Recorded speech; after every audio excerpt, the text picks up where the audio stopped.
नमस्कार, आप जुड़े हैं मुद्दे की बात में कृष्ण कौशिक के साथ। हम आपको बता दें कि जैसे आपको पता है कि धर्म पथ के नाम से हमने एक अपना कार्यक्रम शुरू किया है ताकि हमारे धर्म, हिंदू संस्कृति में लोगों को में जागरूकता आए, लोग जागरूक हों, हमारी आने वाली पीढ़ी हमारे धर्म संस्कृति को समझे। इसी उद्देश्य के चलते हमने एक धर्म पथ के नाम से कार्यक्रम शुरू किया है।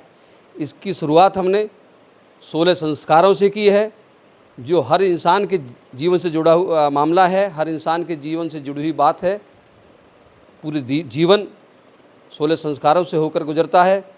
संस्कार होता है, गर्भाधान संस्कार है, वो हमने इसके बारे में चर्चा की है। अभी उसका दूसरा खंड आज हम जारी करेंगे और उससे चर्चा करने के लिए पहुँचे हैं हम पंडित बांके बिहारी जी के पास में। पंडित जी नमस्कार, आपका स्वागत है मुद्दे की बात में। आज हम पहुँचे हैं, आज हम चर्चा करेंगे गर्भाधान के द्वितीय खंड के बारे में। जी स्वागत है आपका। बहुत बहुत कृष्ण जी, और आपने जो धर्मपथ को चलाया है, ये वास्तव में ही आने वाले समय में एक इतिहास बनेगा, क्योंकि आपने जिस तरीक़ा की योजना रखी है भविष्य के प्रति, संस्कारों को लेकर के, भारतीय संस्कृति को लेकर के, भारत के मंदिरों को लेकर के, भारत के तीज त्योहारों को लेकर के, भारत की जीवन पद्धति को लेकर के, भारत के जीवन दर्शन को लेकर के, वेदों को, शास्त्रों को, पुराणों को लेकर के, तमाम भारतीय संस्कृति का जो अभी हमारे सोशल मीडिया में जिसका अभी अभाव है, उसको जो लेकर के चल रहे हैं। और आपके चैनल को अब लोग बहुत अच्छी तरीक़ा से सम्मान दे रहे हैं कि जिस तरीक़ा से आपने, उसके लिए मैं आपको बधाई देना चाहता हूँ। धन्यवाद। मैं मुद्दे की बात में जो धर्मपथ को आप लेकर के चले हैं, और मुझे एक उसका छोटा सा कड़ी बनाया है, उसके लिए भी मैं आभार व्यक्त करता हूँ। और मैं कोशिश करूँगा कि अच्छे से अच्छा समाज के लिए और देश और दुनिया की ला सकूँ, ताकि हमारी सनातन धार्मिक जो संस्कृति है उस पर विश्वास किया जा सके और लोग उसको अपना सकें। हमने गर्भाधान संस्कार के प्रथम खंड की चर्चा करी थी, उसमें मूलभूत बातों की चर्चा करी थी। अब जो हम दूसरा जो खंड गर्भाधान का लेकर के आ रहे हैं, उसमें बहुत सारी चीज़ें, बहुत ज़्यादा फॉर्मेलिटीज़ की ज़रूरत नहीं है। केवल समय को देख करके मनोवांछित संतान की प्राप्ति जीव कर सकता है, इस विषय पर विशेष रूप से हम प्रकाश डालेंगे। पहले तो हमने मंत्रों को लेकर के, तमाम के गर्भाधान में जो मंत्र प्रयोग किए जाते हैं उन तमाम कर्मकांड इत्यादि को लिया था। अब की बार हम सामान्य चीज़ों को लेंगे, और विशेष रूप से सबके आसपास गूगल है, सबके आसपास पंचांग है, सबके आसपास जंत्रियाँ हैं, तमाम सारी चीज़ों को अच्छे से बढ़िया तरीक़ा से देखा जा सकता है। इस विषय को लेकर के हमारी आपसे चर्चा होगी। वैसे तो संस्कार के विषय में मैं एक आप बात कह देना चाहता हूँ आपके चैनल के माध्यम से। अथर्ववेद का एक सूत्र है, वेदों से ही संस्कार की उपयोगिता और उपादेयता पर प्रकाश डाला गया है। कहा गया कि गर्भम देगी सिनीवाली, गर्भम देगी सरस्वती, गर्भम ते अश्विनो वा दत्ता पुष्कराजा, गर्भम ते मित्रावरणो, गर्भम देवो बृहस्पति, गर्भम ते इंद्रश्चाग्नि, गर्भदाता दधातु ते। इस मंत्र का उद्देश्य मेरा ये था कि ये जो संस्कार हैं, ये केवल पौराणिक काल का ही नहीं है, ये वैदिक काल से चला आया है। और वेदों को विद्वानों ने अप्रोच्य माना है, जो भगवान के द्वारा निर्मित है। भगवान की वाणी वेद को कहा गया है, तो उस पर ये बात कही गई है। उसमें वेद में ये कहा गया था, हे गर्भम देहि सिनीवाली, हे अमावस्या अधिष्ठित्री देवता। मैंने पिछले उसमें बोला था कि संतान का जो मूल देवता है वो केवल पितृदेव हैं, और पितरों का संबंध सीधा अमावस्या से है। तो हे अमावस्या अधिष्ठित देवता, तथा हे वाग अधिष्ठित देवता माँ सरस्वती, जो स्त्री ने गर्भधारण किया है उसको सामर्थ्य एवं पुष्ट करें। इसमें यह कहा गया है कि हे पितृ अमावस्या अधिष्ठित देवता, और वाग अधिष्ठित देवता माँ सरस्वती स्त्री को गर्भ धारण करने की सामर्थ्य दे और वो पुष्ट करे। और दूसरा जो अश्वनी कुमार जिनको आरोग्यता का देवता कहा जाता है, उनसे भी प्रार्थना की गई है, हे कमल पुष्प धारण करने वाले मालाओं से सुशोभित अश्वनी कुमारों, दोनों अश्वनी कुमारों, आप गर्भस्थ स्त्री की रक्षा करें, उसको पुष्टिदायक गर्भ धारण करने की शक्ति प्रदान करें। और इसी प्रकार से वेद के देवता जो मित्र और वरुण है, उनको भी गर्भ की पुष्टि के लिए बोला है। देवगुरु बृहस्पति के लिए, इंद्र के लिए, सूर्य के लिए, वैश्वानर अग्निदेव के लिए, कि ताकि गर्भ के अंदर जो गर्भस्थ जो बच्चा जो पैदा होगा भविष्य के अंदर, उसके अंदर विशेष प्रकार की शक्ति जागृत हो, देवत्व जागृत हो, पुरुषत्व जागृत हो, और राष्ट्र के लिए इस प्रकार का जीव तैयार हो, देव जो देश का राष्ट्र का कल्याण कर सके। तो इस प्रकार की बात की चर्चा अथर्ववेद में किया, और इसको मैं बताना भी इसलिए ही चाहता था वेद के कारण। दूसरी बात कही मनुस्मृति में, निशाकई द्वैजिकम चैनो गार्भिकम चाप्रज्यते क्षेत्र संस्कारम सिद्धिम च गर्भाधान फल समृतम। देखिए, गर्भाधान संस्कार का क्या मूलतः उद्देश्य है और क्यों? बीज जो है वो स्त्री, जिसको रज कहा गया है, और दूसरा जो वीर्य है वो नहीं, बीज जो है क्षेत्र है, स्त्री का क्षेत्र, और वो रज है। तो रज और वीर्य से उत्पन्न जो भी दोष हैं, पैदा होते हैं परिवेश के कारण, पर्यावरण के कारण, व्यवहार के कारण, तो उस संस्कार के द्वारा वो अपने आप नष्ट हो जाते। इसमें लिखा गया, क्षेत्र संस्कार सिद्धिश्च गर्भाधान फलश्रुतम। गर्भाधान की फलश्रुति ये है कि क्षेत्र का संस्कार होकर के एक शुद्ध संतान की उत्पत्ति होती है। इसलिए गर्भाधान की मूलतः बात हमारे शास्त्रों में की गई है। ये मैंने प्रमाणिकता की बात की, परंतु जहाँ पर अब जो महत्वपूर्ण बात है, कलम ले सकते हैं, कापी ले सकते हैं और याद करें। हम बताना चाहते हैं 27 नक्षत्रों में कुछ एक ऐसे नक्षत्र हैं जहाँ से गर्भाधान निश्चित रूप से बड़ा सुंदर होता है। और शीघ्रता की भी बात करेंगे कि कौन कौन से, हस्त, स्वाति, अश्वनी, मृगशिरा, अनुराधा, धनिष्ठा, रेवती और रोहिणी, यानी कि 8-9 नक्षत्र आपके पास हैं। 27 में से पूरे महीने में आते हैं। उन नक्षत्रों में यदि आप गर्भ धारण करते हैं, ये पंचांग में मिल जाता, बहुत साधारण सी बात है, कोई बहुत बड़ी चीज़ नहीं। अब सब लोग जानते हैं जब से गूगल में ये पंचांग इत्यादि की चीज़ें। दूसरी बात, शीघ्र गर्भाधारण के लिए 4 नक्षत्रों का विशेष रूप से बताया गया है, मृगशिरा, रोहिणी, धनिष्ठा और रेवती। ये जो इन 5 में से जो निकाली गई और क्वालिटी निकाली गई है, जो प्यूरिफाई किया गया है, फिर दोबारा से बता रहा हूँ, मृगशिरा, रोहिणी, धनिष्ठा और रेवती, और पंचक होते हैं, उनमें गर्भधारण वर्जित है। कि उसमें कहा गया है धनिष्ठा, पूर्वाभाद्रपद, उत्तराभाद्रपद, रेवती, ये जो 4-5 नक्षत्र बताए गए हैं, इन 5 नक्षत्रों में, परंतु हमने धनिष्ठा और रेवती भी पंचकों में हैं। यहाँ ये बता देना चाहता हूँ, धनिष्ठा के जो पहला और 4 चरण होते हैं नक्षत्र के, पहला और जो दूसरा चरण है उसमें आप गर्भाधान कर सकते हैं, और रेवती का जो पहला और दूसरा है उसको छोड़कर तीसरे और चौथे में कर सकते हैं। ये मैं एक टेक्निकल बात कर रहा हूँ।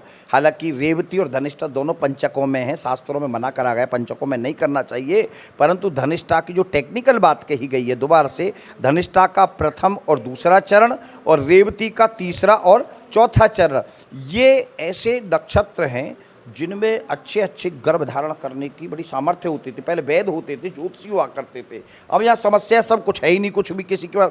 दूसरी बात और करना चाहते हैं तो नक्षत्र की बात करी, यदि पुरुष की स्थिति, यदि पुत्र की इच्छा रखते हैं तो रविवार के दिन, जी किसके दिन, रविवार के दिन, गुरुवार के दिन और मंगलवार के दिन, और स्त्री का रखना चाहते हैं तो सोमवार और शुक्रवार, इस तरीक़ा से। परंतु इसके साथ और बहुत जो महत्वपूर्ण बात बताने जा रहा हूँ, जहाँ पर जाकर के सारी चीज़ें देखिए समतिथि होती हैं। जैसे रजस्वला जब ऋतु स्नान करती है तो 4 तारीख जो चौथे दिन से लेकर के जो गणना की दी जाती है, क्योंकि चौथे दिन से चौथा, पाँचवा, छठा, सातवां, आठवां, जैसे चौथा है, छठा है, आठवां है, 10वां है, 12वां है, 14वां है और 16वां है, ओके।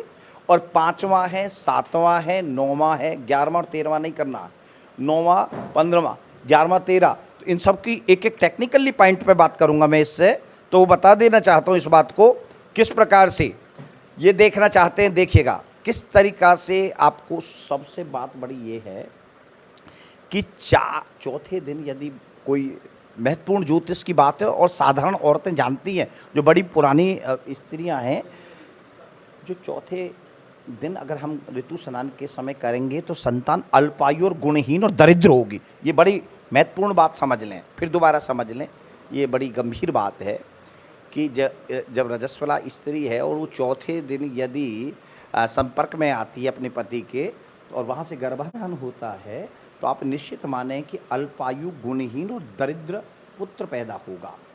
अब पंचमी पे स्त्री का बात है, अगर 5वें दिन करते हैं तो लड़की ऐसी होगी जो लड़की ही लड़की पैदा होंगी, ऐसा शास्त्र कहते हैं, ये सश्रुत कह रहे हैं, ठीक है। और छठे में यदि करता है तो मध्यम आयु का पुत्र होगा, और 7वें में करते हैं तो अल्पायु और बाज स्त्री की उत्पत्ति होगी।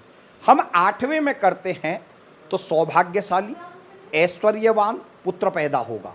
9वें में सौभाग्यवती व ऐश्वर्यशाली होगी।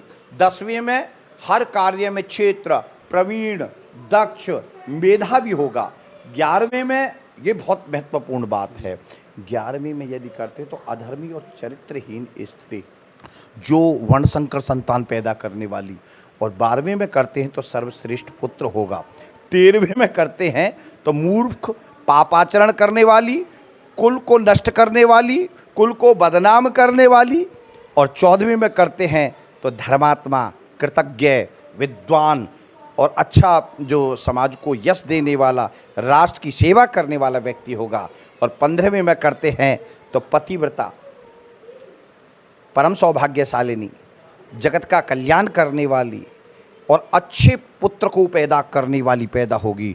और 16वां जो ऋतु स्नान होता वो तो उसका तो मुकाबला ही नहीं है। विद्वान होता है, सत्यभाषी होता है, जितेंद्रिय होता है, सर्वगुण संपन्न होता है। इस तरीक़ा से हमने आपको ये महत्वपूर्ण बात बताई है। परंतु इसी के साथ मैं दूसरी बात और कर देना चाहता हूँ कि इस गर्भाधान पर मनोविश्लेषणात्मक का सिद्धांत, फ्रायड का नाम सुना होगा आपने, कि जब संतान पैदा की जाए तो जीव के साथ मन और मन के साथ वीर्य और रज, इन चारों की संयुति होती है। जो मन होता है, ये मन एक विशेष प्रकार की शक्ति, जो मन के ऊपर है सारा खेल, सारा का सारा मैं बता दें। मनोमय कोश जिसकी हम चर्चा करना चाहते हैं विज्ञान के अंदर, मनोविश्लेषणात्मक जो सिद्धांत है, मनोविश्लेषणवाद जो सिद्धांत है कि जैसा सोचोगे वैसा बनोगे। जब हम साधारण सी बात करना चाहते हैं कि जब पुरुष और स्त्री संपर्क करना चाहते हैं उस समय मंत्र मत करो, जैसे पिछली बार हमने मंत्र बताया था, केवल ये प्रार्थना करो, हे ब्रह्मांड में विद्यमान महाशक्तियों है और जो हमारे पुत्र पुत्री बनना चाहते हैं और जो दिव्य शक्तियों, हम आपको आवाहन करते हैं, हे श्रेष्ठ ब्रह्मांड की शक्तियों, हम आपको आह्वान करते हैं, हे इस पृथ्वी के देवताओं, इस ब्रह्मांड के समस्त देवताओं, हमको इस प्रकार की जीवात्मा प्रदान करें जिससे हमें सुख मिले, जिससे हमें समृद्धि मिले, जिससे हमें यश की प्राप्ति हो।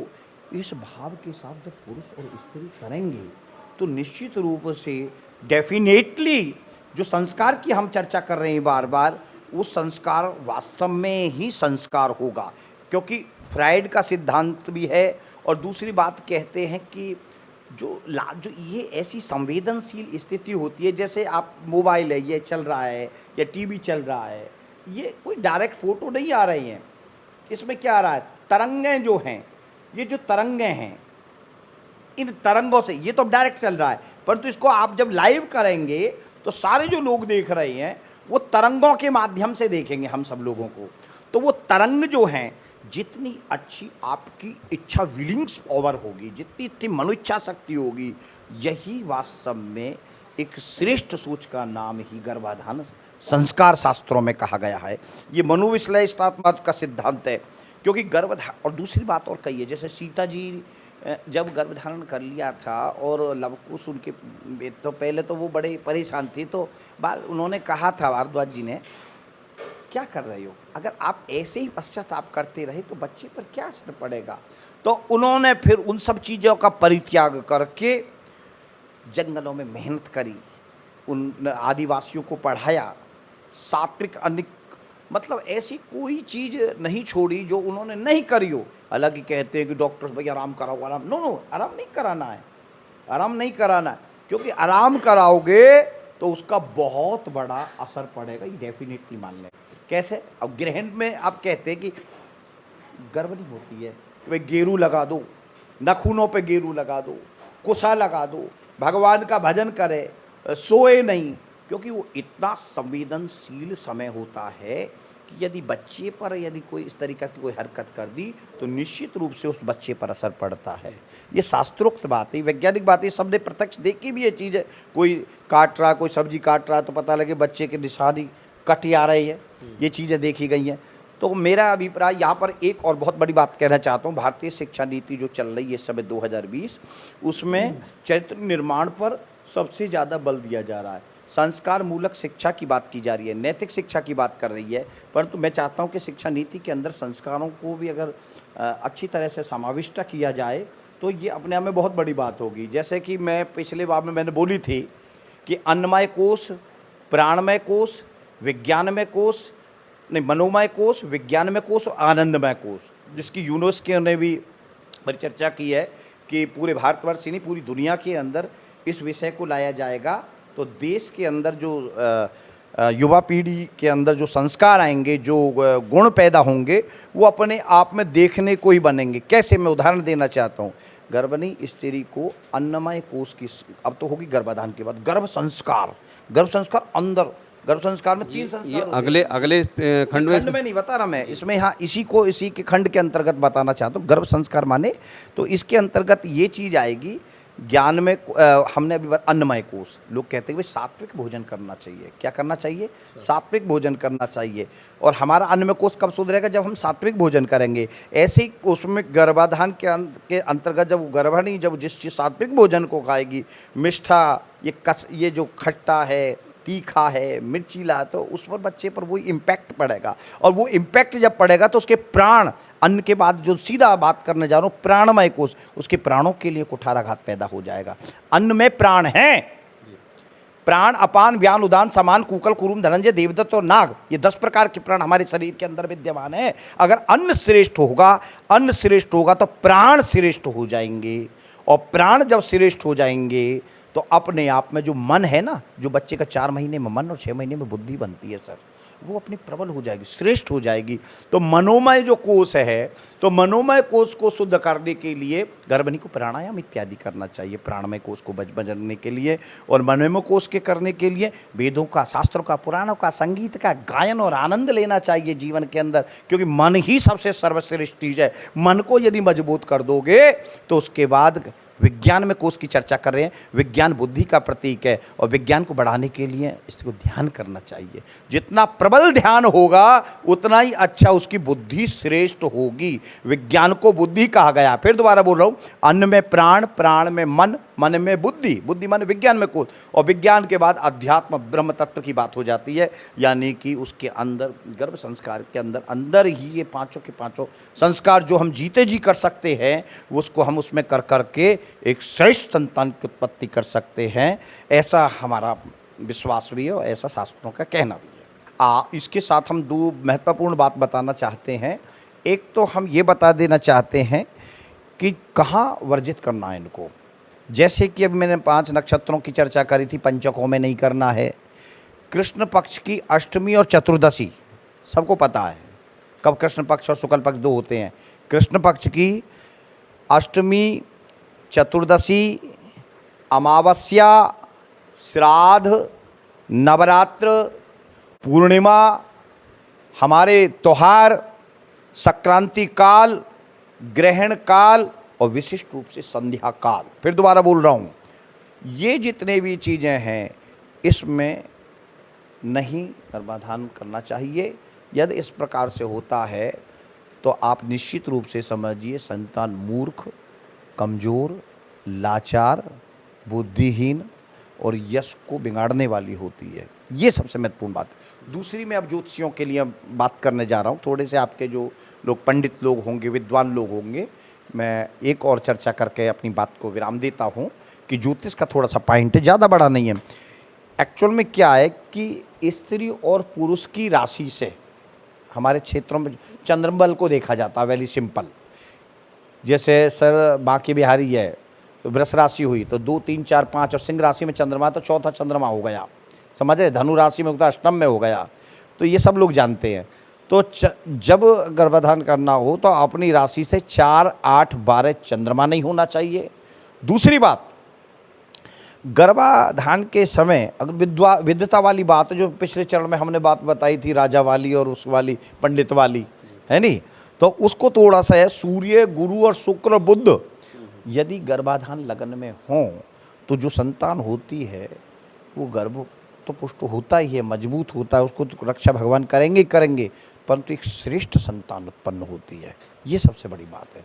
दूसरा, सूर्य जो है वो जनन कारक ग्रह है, तो तीसरे, 5वें, 9वें स्थान में यदि उस लगन से सूर्य हो तो संतान पुत्र होती है। ये भी एक बड़ी महत्वपूर्ण बात बताने जा रहे हैं, और मजबूत होती है। और सूर्य, चंद्रमा, अगर गुरु और लगन, ये भी बहुत इम्पोर्टेंट बात बताना चाहते हैं जहाँ पर मैं अपनी बात को रखना हूँ। सूर्य, चंद्रमा, गुरु और लगन यदि विषम राशि में हैं तो पुत्र पैदा होता है। विषम माने मेष, 1, 3, 5, 7, समझ रहे हो बात है।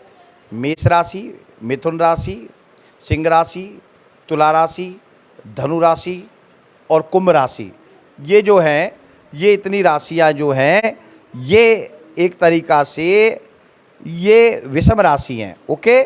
और दूसरी वृष,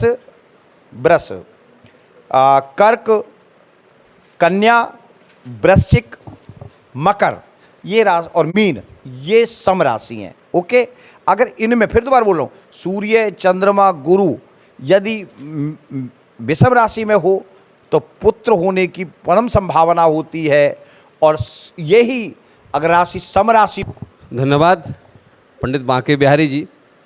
गर्भाधान संस्कार के खंड 2 में बड़े विस्तार के साथ, बड़े आसान शब्दों में और वैज्ञानिकता के आधार पर समझाया, हमारे दर्शकों को समझाया कि कब गर्भाधान करें, किस नक्षत्र में करें,